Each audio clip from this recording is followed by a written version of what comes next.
Hi students, I am Praveen Shetty, your English teacher. In this class, I am going to discuss the textbook exercises on articles. ಈ ಮೊದಲೇ ನಾನು ನಿಮಗೆ articles ಬಗ್ಗೆ ಬಹಳಷ್ಟು ವಿಡಿಯೋಗಳನ್ನು ಎಕ್ಸಸೈಸನ್ನು ಕಳಿಸಿದ್ದೀನಿ.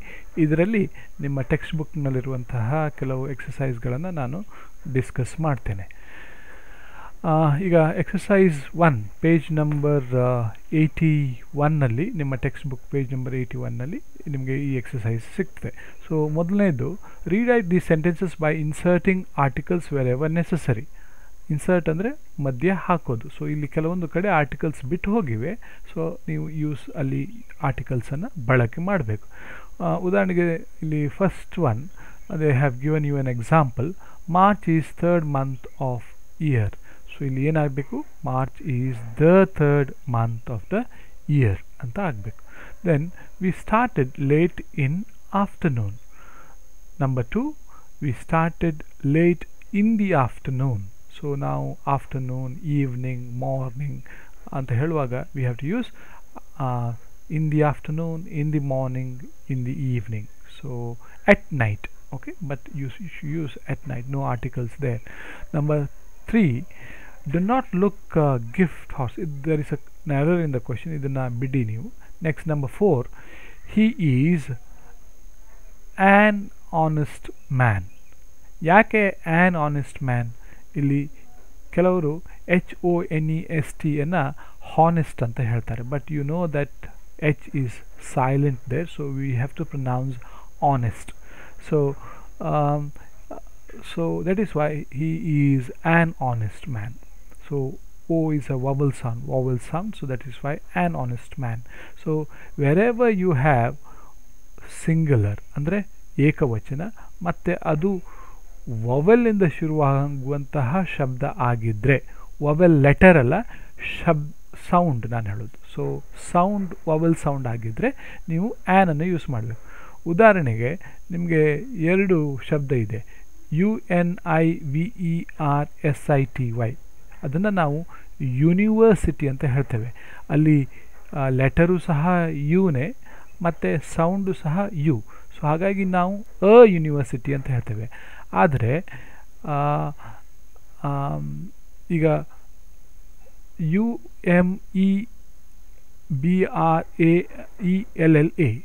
UMBRELLA ಅಲ್ಲಿಯೂ ಸಹ ಯು ಇದೆ, ಬಟ್ ನಾವು ಹೇಳುವಾಗ ಏನು ಹೇಳ್ತೇವೆ, ಅಂಬ್ರೆಲ್ಲಾ ಅಂತ ಹೇಳ್ತೇವೆ. So an umbrella university. So umbrella ಅಂತ ಯಾಕೆ ಆ್ಯನ್ ಅಂಬ್ರೆಲ್ಲಾ ಯಾಕೆ ಹೇಳ್ತೇವೆ, ಅಲ್ಲಿ ವವಲ್ ಸೌಂಡ್ ಇದೆ, ಲೆಟರ್ ಮಾತ್ರ ಯು ಇದೆ, ಆದರೆ ವವಲ್ ಸೌಂಡ್ ಇದೆ. So that is why we say an umbrella. So ಇದನ್ನು ನೀವು ಈ 2 ಶಬ್ದವನ್ನು ನೆನ್ಪಿಟ್ಕೊಂಡ್ರೆ I hope you will not have this confusion. One is umbrella, an umbrella, university. Okay, you look stupid as an owl because OWL, this is owl. Okay, so owl ಅಂದರೆ ನೀವು ಗೂಬೆ ಥರ ಮೂರ್ಖರಾಗಿದ್ದೀರಿ ಅಂತ ಒಂದು ಮಾತು. Then I had finished my work before the sunset. Okay, before the sunset. Then number 7, mangoes in this basket are sour. ಇಲ್ಲಿ the mangoes ಅಂತ ಆಗಬೇಕು, ಯಾಕಂದರೆ you are talking about this mangoes in this basket. So ಇವು ನಿರ್ದಿಷ್ಟವಾಗಿ ಈ ಬುಟ್ಟಿಯಲ್ಲಿರುವಂತಹ ನಾವು ಮಾವಿನ ಹಣ್ಣಿನ ಬಗ್ಗೆ ಹೇಳ್ತೇವೆ. So mangoes in this basket are sour, ಹುಳಿಯಾಗಿವೆ. ಸೊ ಅದರಿಂದ ದ ಮ್ಯಾಂಗೋಸ್ ಆಗಬೇಕು. ಆದರೆ ಇನ್ನೊಂದು ವಾಕ್ಯದಲ್ಲಿ ಹೇಳೋದಾದರೆ mangoes are the kings of fruits. Okay, ಅಲ್ಲಿ ಮ್ಯಾಂಗೋಸ್ ಎದುರಿಗೆ ನೀವು ಆರ್ಟಿಕಲ್ ಹಾಕೋದಿಲ್ಲ. So we are talking mangoes in general. ಅಲ್ಲಿ ಯಾವುದೇ ನಿರ್ದಿಷ್ಟವಾದ ಮಾವಿನ ಹಣ್ಣುಗಳ ಬಗ್ಗೆ ಹೇಳ್ತೇವಿಲ್ಲ, ಯಾಕಂದರೆ ಮಾವಿನ ಹಣ್ಣುಗಳನ್ನು ಹಣ್ಣಿನ ರಾಜ ಅಂತ ಹೇಳ್ತೇವೆ. Okay, so mangoes are the kings of fruits. Then number 8, would you like to have a cup of coffee. Means 1 cup of coffee ಆ ಅರ್ಥದಲ್ಲಿ ನಾವು ಹೇಳ್ತೇವೆ. Then my brother is an architect. is a vowel sound, so architect, ಶಿಲ್ಪಿ ಅಂತ ಹೇಳ್ಬೋದು. Then number 10, can I have tea? Can I have tea? I think we can use it. There is no article required, but if you say can I have a cup of tea, Cup anta bandre you have to use a cup of tea. Now B, fill in the blanks with suitable articles. So illi you have to use the articles. Ratan was fond of the postmaster. Illi the postmaster yakant helidre there's a particular person. Actually this many of these sentences are taken from your first lesson, the postmaster. So you're talking about the particular postmaster, so that is why Ratan was fond of the postmaster. Number 2, there was an indigo, E sound, so that's why an indigo factory near the village. You are talking about a particular village. Number 3, many a time the postmaster tried to write a verse or two. Verse andre kavana. So postmaster tried to write ಅವರು ಕವನಗಳನ್ನು, ಒಂದು ಕವನ ಅಥವಾ ಎರಡು ಕವನಗಳನ್ನು ಬರೀಲಿಕ್ಕೆ ಬರಿತಾ ಇದ್ರು ಅಂತ. So here refers to one, okay, one number. The number 4, Ratan was an orphan. Is a vowel sound. Then she was wandering about the post office in a flood of tears. So in a flood of tears anta helteve. Then the villagers held the school teacher in high esteem. So you're talking about particular villages, we are talking about particular school teachers, so that is why the villagers and the school teacher. Next, number 7, the schoolmaster loved his students dearly. Again the particular schoolmaster, so the. Then number 8, he was an ideal teacher. I is a vowel sound. An ideal, ಬಹಳ ideal ಅಂದರೆ ಇನ್ನೊಬ್ಬರಿಗೆ ಮಾದರಿ ಶಿಕ್ಷಕರಾಗಿದ್ರು ಅಂತ. Number 9, the children saw an elephant, elephant in the circus, so vowel sound there.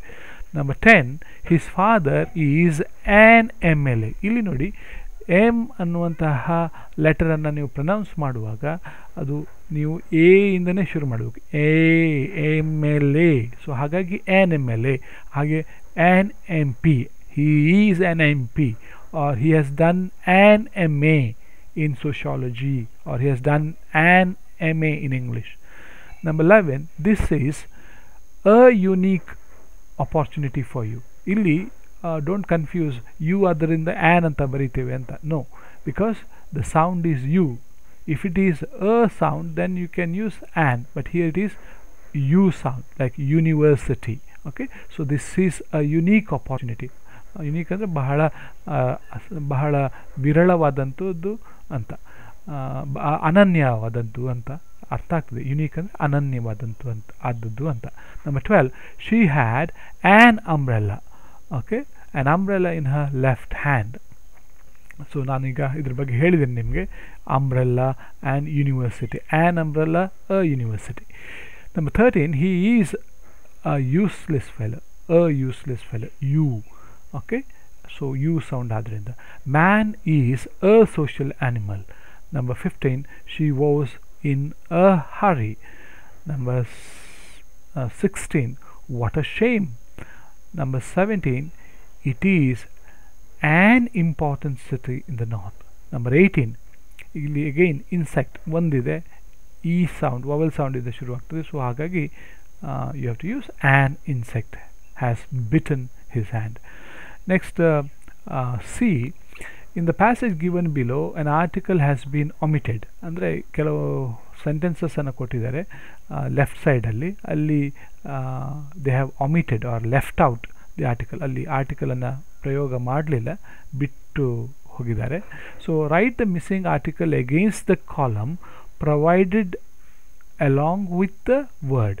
So ನೀವು right ಸೈಡಲ್ಲಿ ಅವರು ಕೆಲವು space ಜಾಗವನ್ನು ಕೊಟ್ಟಿದ್ದಾರೆ, ಅಲ್ಲಿ ನೀವು ಆ ಮಿಸ್ಸಿಂಗ್ ಆರ್ಟಿಕಲ್ನ ಬರಿಬೇಕು. So you have to write the word that comes before and after it. After it ಅಂದರೆ ಆರ್ಟಿಕಲ್ಗಿಂತ ಮುಂಚೆ ಮತ್ತು ನಂತರ ಬರುವಂತಹ ಶಬ್ದಗಳನ್ನು ನೀವು ಅಲ್ಲಿ ಬರಿಬೇಕು. ಅಲ್ಲಿ 3 ಸ್ಥಾನಗಳಿವೆ. ಸೊ ಮಧ್ಯದಲ್ಲಿ ಆರ್ಟಿಕಲ್ ಬರಿಬೇಕು, ಅದನ್ನು ಅಂಡರ್ಲೈನ್ ಮಾಡಬೇಕು, ಮತ್ತು ಮುಂದೆ ಮತ್ತು ಹಿಂದೆ ಅದಕ್ಕೆ ಅದರ ಒಟ್ಟಿಗೆ ಬರುವಂಥ ಶಬ್ದಗಳನ್ನು ಬರಿಬೇಕು. So also underline the article you have supplied. So ಉದಾಹರಣೆಗೆ, Ram has optimistic attitude to life. Ram has an optimistic. Optimistic ಅಂದರೆ ಆಶಾವಾದಿಯಾಗಿದ್ದಾನೆ, ಜೀವನದ ಬಗ್ಗೆ ಆಶಾವಾದಿಯಾಗಿದ್ದಾನೆ. ಪೆಸಿಮಿಸ್ಟಿಕ್ ಅಂದರೆ ನಿರಾಶವಾದಿ. So he has an optimistic attitude to life. Next one, combination of confidence and hard work is essential for success in life. ಇಲ್ಲಿ combination ಅಂತ ಆಗಬೇಕು. ಸೊ ಹಾಗಾಗಿ ಮೊದಲಿಗೆ ಕಾಂಬಿನೇಷನ್ಗಿಂತ ಮುಂಚೆ ಕಾಂಬಿನೇಷನ್ ಆಗಬೇಕು.